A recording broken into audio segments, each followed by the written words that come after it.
আমি যদি পিতৃ পরিচয়ের সাথে সাথে মাতৃ পরিচয়কে যুক্ত করি সেখানে দোষের কি আছে? এটা দুর্ভাগ্যজনক। তৃণমূলের লোকেরা যেভাবে আমাকে একটা সিদ্ধান্ত নিয়ে আমার মাতৃ পরিচয়কে নিয়ে এরকমভাবে কাদা ছোড়াছড়ি করছেন, আমি শুধু তাদেরকে এটাই বলতে চাই যে হাতে কাদা নিয়ে যখন অন্যের গায়ে ফেলবো তখন নিজের হাতও নোংরা হয়। যেহেতু আমি এখনও পর্যন্ত একটা শব্দ আমার বিরোধী প্রার্থীর বিরুদ্ধে বলিনি, কারণ তিনি একজন মহিলা। সব জায়গায় একটা আক্রমণ করা, একটা সন্ত্রাস করা, সব লুঠে নেওয়া, এই একটা পরিবেশ আমার মনে হয় মানিকতলায় ভীষণ রকমভাবে দেখা গেছে অতীতের নির্বাচনে, এবং ধীরে ধীরে সেটা আমাদেরকে বদল করতে হবে। দাদা, প্রথমেই আপনার নামের প্রসঙ্গে আসি, কারণ এতদিন পর্যন্ত আমরা জানতাম যে কল্যাণ চৌবে নামের একজন নেতা, বিজেপি নেতা রয়েছেন। সেখানে দাঁড়িয়ে যখন আপনার নামটা আমরা দেখতে পেলাম তখন সেখানে কল্যাণ চৌবে ভট্টাচার্য দেখেছিলাম, এবং সেটা নিয়ে মানে তৃণমূলের পক্ষ থেকে প্রশ্ন তোলা হয়েছে। তৃণমূলের পক্ষ থেকে কল্যাণ চৌবে ভট্টাচার্যকে নিয়ে এই প্রশ্নই করা হচ্ছে যে কল্যাণ চৌবে আবার ভট্টাচার্য হলেন কবে? সোমবার পশ্চিমবঙ্গের 4টি বিধানসভা যে আসন্ন উপনির্বাচনে বিজেপির তরফে প্রার্থী তালিকা ঘোষণা করেছে সেখানে আপনার নাম কল্যাণ চৌবে ভট্টাচার্যই দেওয়া হয়েছিল, এবং এ নিয়ে প্রশ্ন তুলেছেন কুণাল ঘোষ। তিনি বলছেন যে মানিকতলার কল্যাণ চৌবে ভট্টাচার্য নামের একজন প্রার্থী হয়েছেন, আমরা এতদিন জানতাম কল্যাণ চৌবে, এখন তার সঙ্গে দেখলাম ভট্টাচার্য রয়েছে। মহিলারা বিয়ে হয়ে গেলে তাদের সারনেম বদল করেন এবং নতুন পদবি নেন, কিন্তু কল্যাণ কি করছেন তা জানি না। ভোটার তালিকায় ওর নাম এবং প্রেস রিলিজের ওনার যে নাম সেটা কি এক তাও জানি না, কি বলবেন? দেখুন, আমার বাবার নাম স্বর্গীয় লক্ষ্মীনারায়ণ চৌবে, উনি বছরখানেক হলো গত হয়েছেন। মা সন্ধ্যারানী ভট্টাচার্য।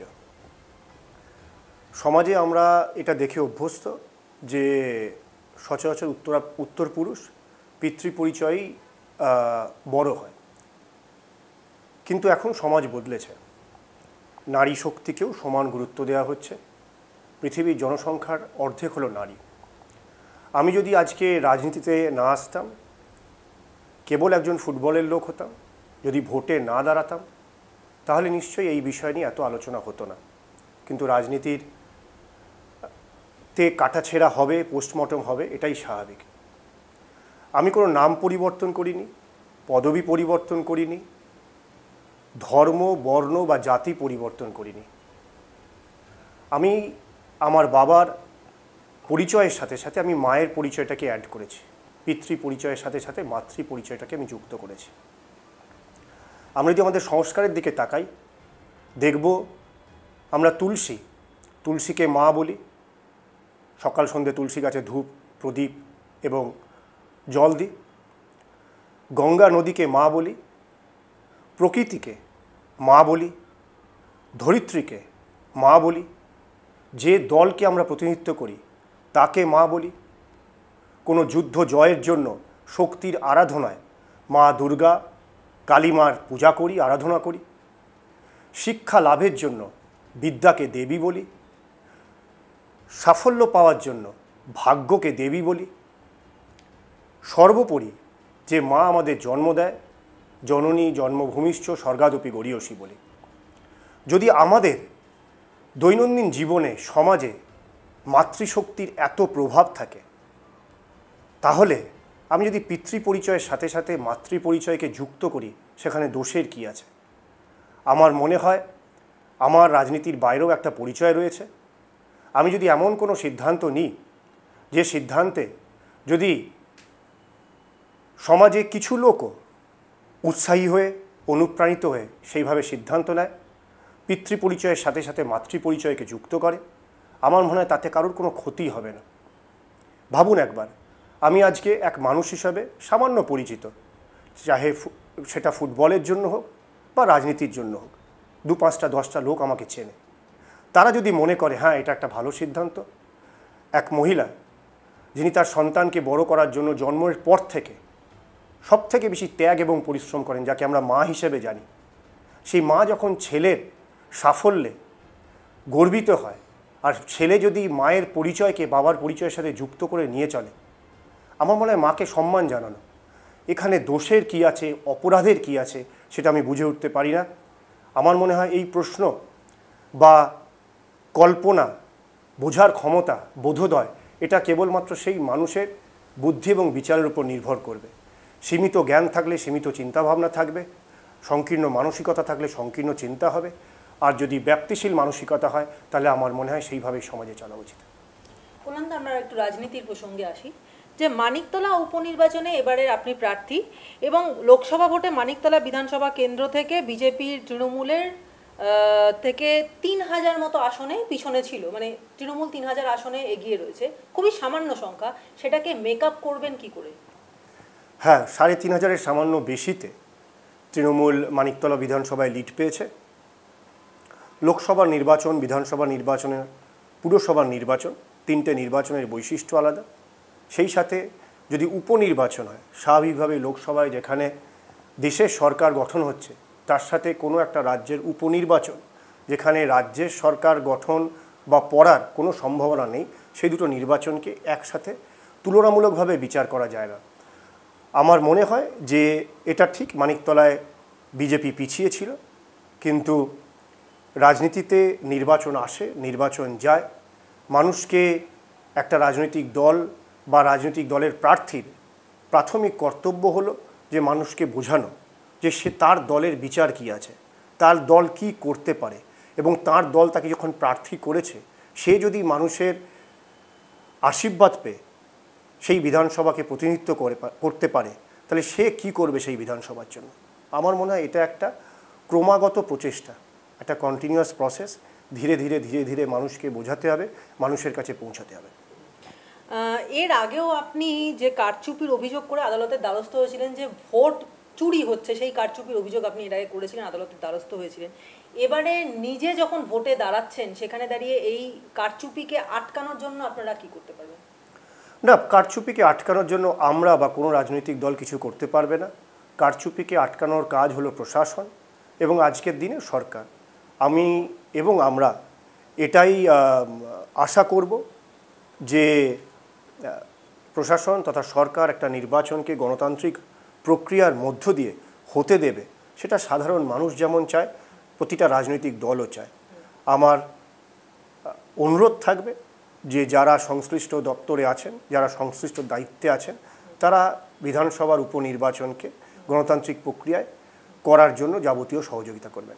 দাদা, আপনি বলছেন বটে যে সরকার এই বিষয়টার দেখবেন বা তার কাছে আপনারা অনুরোধ জানাবেন, কিন্তু সরকার যে বিষয়টা দেখছেন না সেটার তো আমরা ফলাফল, ডায়মন্ড হারবারের যে ফল হয়েছে এই লোকসভা নির্বাচনে, সেখান থেকে আমরা দেখতেই পেয়েছি যে কত বেশি ভোটে ডায়মন্ড হারবার আসনটা জিতেছে তৃণমূল। তো সেখানে কারচুপি যে সরকার আটকানোর প্রচেষ্টা করবে না, সেটা তো প্রায় দিনের আলোর মতোই পরিষ্কার।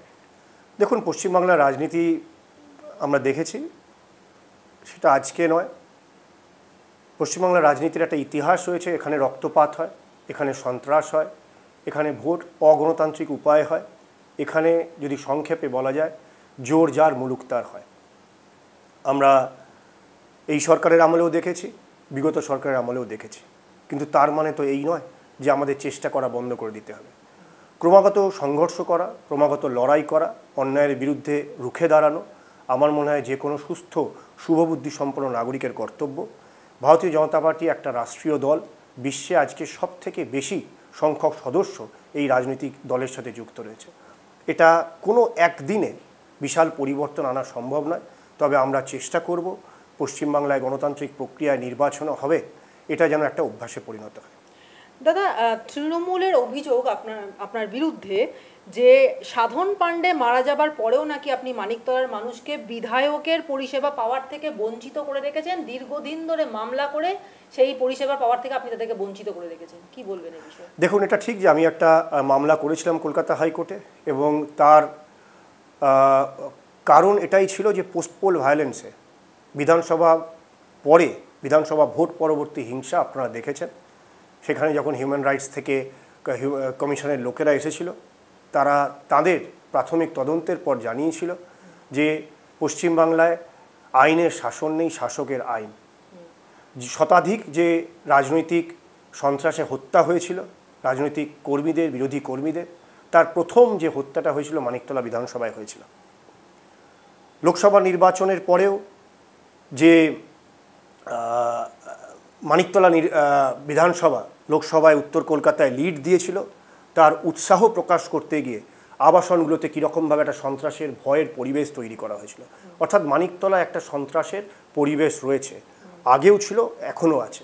সুতরাং 2021-এর ভোটের পরে আমি হাইকোর্টে একটা মামলা করি, যে মামলায় বলা হয়ে থাকে যে নির্বাচন গণতান্ত্রিক প্রক্রিয়ায় হয়নি, সেখানে অনেক অনিয়ম হয়েছে। কোর্ট আমার মামলা নেয় এবং মামলা শুনতে চায়, কিন্তু সেই সময় স্বর্গীয় সাধন পাণ্ডে দীর্ঘদিন অসুস্থ ছিলেন, তাই তার উকিলের মাধ্যমে তিনি দিনের পর দিন তারিখ নিয়েছেন, ওই মামলা শোনা হয়নি। তার মৃত্যুর পরও দীর্ঘ সময় এই মামলা শোনা হয়নি। অবশেষে 2023-এর আগস্ট মাসে এই মামলা ওঠে। 2023-এর আগস্ট মাসের পর মের 2024 পর্যন্ত এই সময়কালে 15 বার হিয়ারিং হয় কলকাতা হাইকোর্টে, 14 বার আমি উপস্থিত থাকি এবং দেড় ঘন্টার শুনানিতে আমি এই সমস্যার কথা বিশ্লেষণ করি।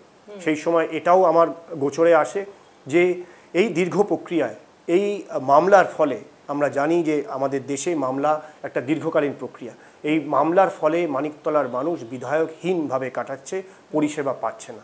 তখন আমি এই মামলা উইথড্র করে নিই এবং হাইকোর্টের কাছে এটা অনুরোধ করি যে নির্বাচন যেন গণতান্ত্রিক প্রক্রিয়ায় হয়, ফ্রি, ফেয়ার এবং ফিয়ারলেস নির্বাচন হয়, সাধারণ মানুষ ভোট দিতে পারেন, কোনো ভয় না থাকে, প্রার্থীর ওপর আক্রমণ না হয়, এইটা যদি নিশ্চিত করে পুনরায় ভোটের ব্যবস্থা করা হয়, সেটুকুই আমার কামনা ছিল। আমি খুশি যে মাননীয় আদালতের কাছ থেকে এই আদেশ এসেছে এবং সেই কারণে উপনির্বাচনের তারিখ ঘোষণা হয়েছে। কিন্তু বিজেপি থেকে অভিযোগ করা হয়েছিল যে বেলেঘাটা, মানিকতলা, নারকেলডাঙ্গা এলাকায় তাদের কর্মীদেরকে টার্গেট করা হয়েছে এবং ভোটে যারা, বিশেষ করে কলকাতা উত্তরের ভোটে যারা পোলিং এজেন্ট হয়েছেন, তাদের এমনই অবস্থা যে তারা নিজেদের বাড়ি ছেড়ে দলের পার্টি অফিসে থাকতে বাধ্য হচ্ছেন। তো যেখানে ফিয়ারলেস, আপনি বললেন যে free, fair and fearless election, সেই ফিয়ারলেস ইলেকশনের তো পরিস্থিতি তৈরি হচ্ছে না, সেখানে দাঁড়িয়ে তারা নতুন করে আবারও কি টার্গেট হওয়ার দিকে এগোবেন? মানে পোলিং এজেন্টরা কতদূর কাজ করতে পারবেন নির্ভীকভাবে? দেখুন, লড়াই তো সাহসের সাথে করতে হয়, লড়াই তো কখনো সহজ সরলভাবে হয় না। আর লড়াই যদি আপনি শক্তিশালী প্রতিপক্ষের সাথে করেন, যে প্রতিপক্ষের নিয়ন্ত্রণের প্রশাসন আছে, যে প্রতিপক্ষের নিয়ন্ত্রণের সরকার আছে, যে প্রতিপক্ষের নিয়ন্ত্রণের শাসন আছে, স্বাভাবিকভাবে সেই লড়াই কঠিন হবে। এটা ঠিক যে কর্মীরা বুথে বসেন বা যে কার্যকর্তারা মিটিংয়ে মিছিলে আসেন, তারা সমাজের আর্থিকভাবে পরিশ্রম করা শ্রেণীর মধ্য থেকে আসেন। নির্বাচনের পরেই যে জায়গায় ভারতীয় জনতা পার্টির ফল ভালো হয়েছিল, সেই জায়গায় বিভিন্ন অত্যাচারের কথা, সন্ত্রাসের কথা আমাদের কাছে এসেছে। এখনও অনেক কর্মী কার্যকর্তা আমাদের সেফ শেল্টারে রয়েছে। কিন্তু আবার বলছি যে যদি আপনি হাতে হাত রেখে বসে থাকেন এবং ভাবেন যে অন্যায়ের বিরুদ্ধে আপনি প্রতিবাদ করবেন না, প্রতিরোধ করবেন না, তাহলে সেই অন্যায় আপনার মৃত্যু পর্যন্ত থাকবে। আমার মনে হয় বীর একবারই মরে আর কাপুরুষ বারবার মারা যায়। তো ভারতীয় জনতা পার্টির সমস্ত কর্মী কার্যকর্তা, আমার মনে হয় তারা কেউ কাপুরুষ নয়, যে কোনো প্রতিকূল পরিস্থিতিতে তারা লড়াই করবে, এরকমই আমার ধারণা। মানিকতলা উপনির্বাচনে তৃণমূলের পক্ষ থেকে প্রার্থী হিসেবে দাঁড়িয়েছেন সাধন পাণ্ডে, প্রয়াত সাধন পাণ্ডের স্ত্রী শুক্তি পাণ্ডে, এবং সেখানে দাঁড়িয়ে কুণাল ঘোষ বলছেন মানিকতলা নিজের বৌদিকে চায়। কতটা টাফ হতে চলেছিল লড়াইটা? আমি আগেও বলেছি, যে কোনো লড়াই টাফ হয়, যে কোনো লড়াইয়ে, বিশেষ করে যদি উপনির্বাচন হয় যেখানে শাসন প্রশাসন আপনার বিরুদ্ধে রয়েছে, লড়াই টাফ হবে। কিন্তু ইংরেজিতে কথা আছে যে যখন when going get tough, tough gets going. তো সুতরাং পথ যদি দুর্গম হয় আর আপনি যদি না চলেন, তাহলে আপনি কখনোই গন্তব্যে পৌঁছতে পারবেন না। পথ দুর্গম থাকবে, কিন্তু সেই দুর্গম পথে অতিক্রম করে যাওয়াই আমার মনে চরিত্রের বিকাশ ঘটায়। আমার মনে হয় স্বামী বিবেকানন্দ যেরকম শিক্ষা দিয়েছেন, তার আদর্শে যদি আমরা চলি, যে কোনো কঠিন প্রতিকূল পরিস্থিতিকে জয় করার মতো ক্ষমতা, সাহস এবং শক্তি মানুষের মধ্যে রয়েছে। লোকসভাতে মানিকতলার 2টো ওয়ার্ড ছাড়া বিজেপি প্রায় সবকটা ওয়ার্ডেই হেরে গেছে। তো সেখানে দাঁড়িয়ে কি করে এতটা মানে স্ট্রংলি বলতে পারছেন যে আপনারা লড়াই করে জেতার পথে এগোতে পারবেন? দেখুন, 200 বছর ভারত পরাধীন ছিল। আপনি যদি দেখেন যে আমি কদিন আগেই শুনছিলাম যে কৃষ্ণনগরে, যেখানে নীল চাষি হতো, নীল চাষির প্রথম শহীদ কৃষ্ণনগরে হয়েছিল। আশানগরে যে চাষি নীল চাষ করতে অরাজি হয়েছিল, করতে চায়নি, তাকে মেরে গাছে ঝুলিয়ে দেওয়া হয় এবং তার দেহকে এমনভাবে ঝুলিয়ে রাখা হয় যেন চিল এবং শকুনরা এসে ঠুকরে খেতে পারে, এবং সারা গ্রামে এবং অঞ্চলে এই মেসেজ যায় যদি সরকারের বিরোধিতা কেউ করে তার এই অবস্থা হবে। নীল চাষির সময় 200 বছর আগে। তো ভারতের যে সাহসী বিপ্লবীরা ইংরেজের মতো নৃশংস নিষ্ঠুর অনিয়ম মেনে চলা যদি সত্তাকে শাসনকে সরাতে পারে দীর্ঘ 2 শতক লড়াই করে, আমার মনে হয় সেক্ষেত্রে কোনো লড়াই এমন নয় যে সেই লড়াইয়ের বিজয়ী হওয়া যাবে না। হতে পারে আজকে বিজয়ী হলেন না, কিন্তু আগামী দিনে বিজয়ী হবেন না, তার কোনো মানে নেই। লড়াই একটা কন্টিনিউয়াস প্রসেস, প্রতিদিন লড়াই করতে হবে, মানুষের কাছে পৌঁছাতে হবে, মানুষকে বোঝাতে হবে যে মানুষের জন্য ভালো কী আর মন্দ কী। সেটা যদি আমরা বোঝাতে পারি, আমার মনে হয় সেখানে সেই লড়াইতে এগিয়ে যাওয়া বা জয় না পাওয়ার কোনো কারণ নেই। আপনি যখন কথা বলেন, যে আমরা যখন খবরের কাগজ দেখি, সংবাদ দেখি, যে তৃণমূলের লোকেরা, যে নেতা মন্ত্রীরা, কারুর বাড়িতে 50 কোটি টাকা নগদ আসছে, কারুর বাড়ি থেকে দিস্তা দিস্তা জমির দখলের দস্তাবেজ আসছে, এবং সরকার পক্ষের মানুষ বলছেন, দলের লোকেরা বলছেন যে এই বিধানসভায় বিভিন্ন জায়গায় দুর্নীতি হচ্ছে, তোলা হচ্ছে, মৃৎশিল্পীদের কাছ থেকে দুর্গার মূর্তির প্রতিমা পিছু তার হাইট অনুসারে টাকা নেওয়া হচ্ছে, তার মানে দুর্নীতি রয়েছে। তার মানে সাধারণ মানুষকে একটা লুট করার প্রবণতা রয়েছে, দরিদ্র মানুষকে তার সুবিধা থেকে বঞ্চিত করার প্রবণতা রয়েছে। মানুষ নিশ্চয়ই চাইবে যে কেউ আসুক তাদেরকে এই জায়গা থেকে উদ্ধার করুক।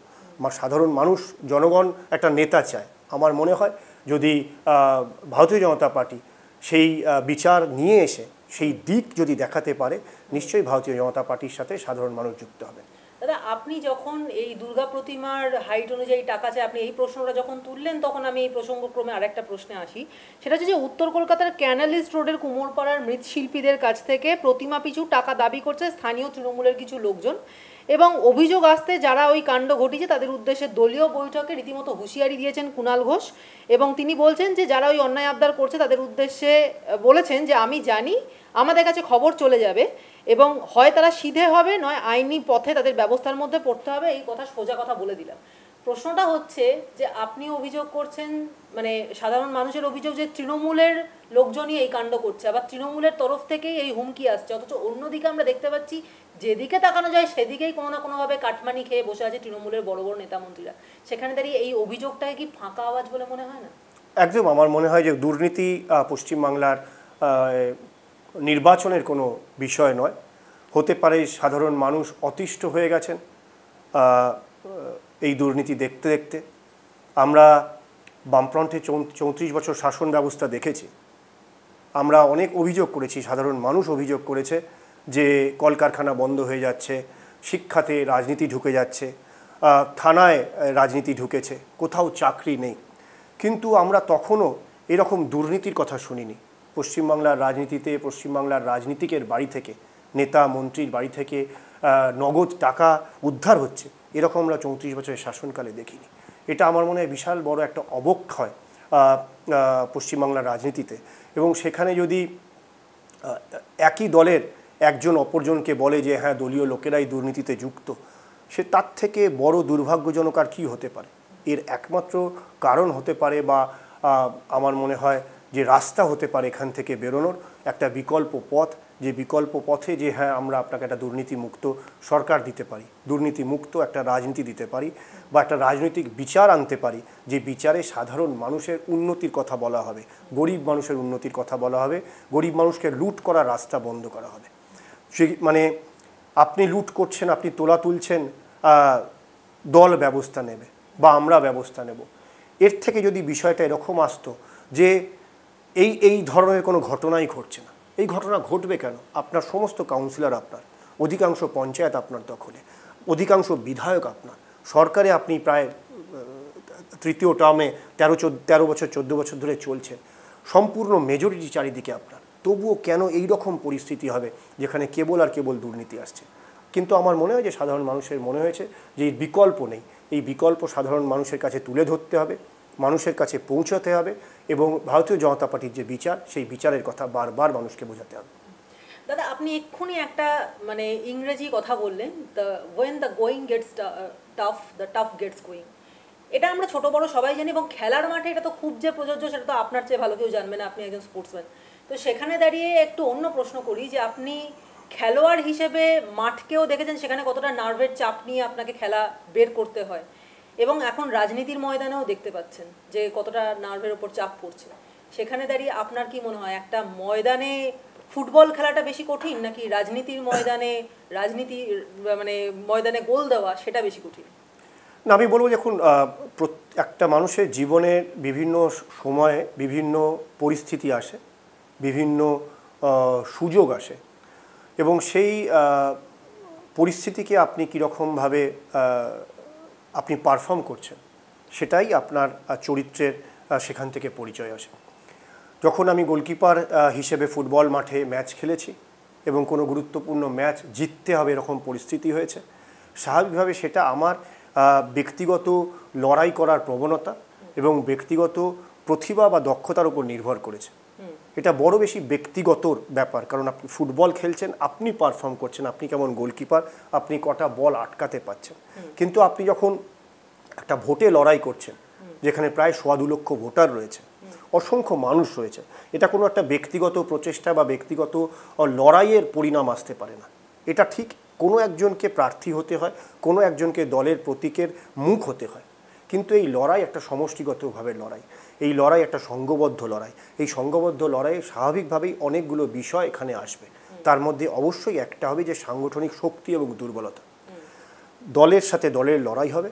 আমার মনে হয় যে ফুটবলের সাথে রাজনীতির ভোটে লড়াই কোনোভাবেই তুল্যমূল্য হতে পারে না। তবে যেমন আমি বলেছি, একটা মানুষের চরিত্র তৈরি করে লড়াইয়ের পরপর লড়াইয়ের থেকে, সেহেতু ঈশ্বরের আশীর্বাদে আমার একটা চরিত্র তৈরি হয়েছে, যে চরিত্র আমাকে লড়াই করার মানসিকতা দিয়েছে, পরিশ্রম করার শক্তি দিয়েছে। আমি দলের হয়ে মানিকতলা বিধানসভায় পরিশ্রম করব, লড়াই করব, এবং আমি আশা করব যে মানুষ আশীর্বাদ করবে। দাদা, মানিকতলার সমস্ত বুথে কি বিজেপি এবার এজেন্ট দিতে পারবে? মানে এখন আপনাদের সংগঠন ঠিক কি অবস্থায় তাহলে রয়েছে? নিশ্চয়ই এজেন্ট দেবে। আর